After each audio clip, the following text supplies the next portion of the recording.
Departemen Kaderisasi Wahdah Islamiyah Goa menggelar tarbiyah camp selama 2 hari atau sejak Minggu Senin 24-25-12-2023. Kegiatan tersebut dilaksanakan di wisata camp Suaraka Desa Bisoloro, Kecamatan Bungaya, Goa, Sulsel. Tarbiyah camp ini digelar untuk menguatkan ukhuwah dan dedikasi kader Wahdah Islamiyah. Ketua Panitia Tarbiyah Camp Wahyudin menyatakan, kegiatan ini untuk tadabbur alam, menguatkan ukhuwah, melatih hidup di alam bebas. Kemudian lanjutnya, melatih kekompakan melalui outbound dan games lainnya sudah disiapkan oleh panitia. Ketua Departemen Kaderisasi Wahdah Islamiyah Goa, Ustadz Herianto Abdul Hadi, menyebut kegiatan ini mengusung tema, dengan ukhuwah dan tarbiyah, kuatkan dedikasi kader Wahdah Islamiyah. Dia menerangkan makna teman tersebut memiliki 3 hal penting yang harus dimiliki kader Wahdah Islamiyah. Sementara itu, Ketua DPD Wahdah Islamiyah Goa, Haji Muhammad Haidir berpesan agar senantiasa memanfaatkan masa sehat dan waktu luangnya untuk banyak beribadah kepada Allah Azza wa Jalla. Para peserta tarbiyah camp sangat antusias dalam mengikuti kegiatan ini, di mana kegiatan ini dihadiri oleh ratusan kader Wahdah Islamiyah Goa.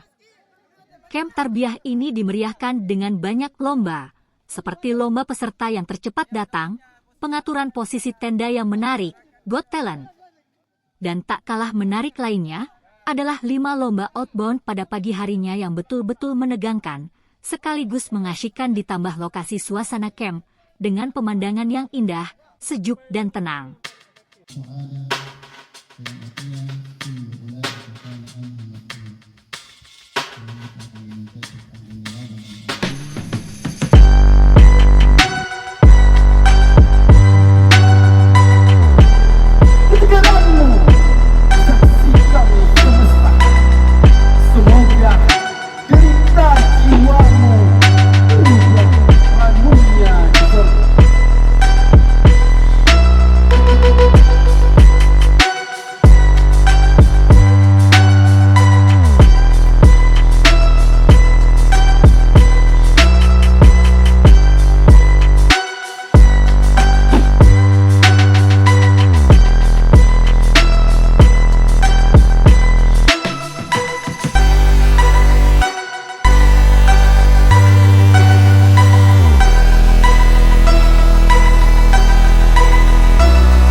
lapangan. Takbir.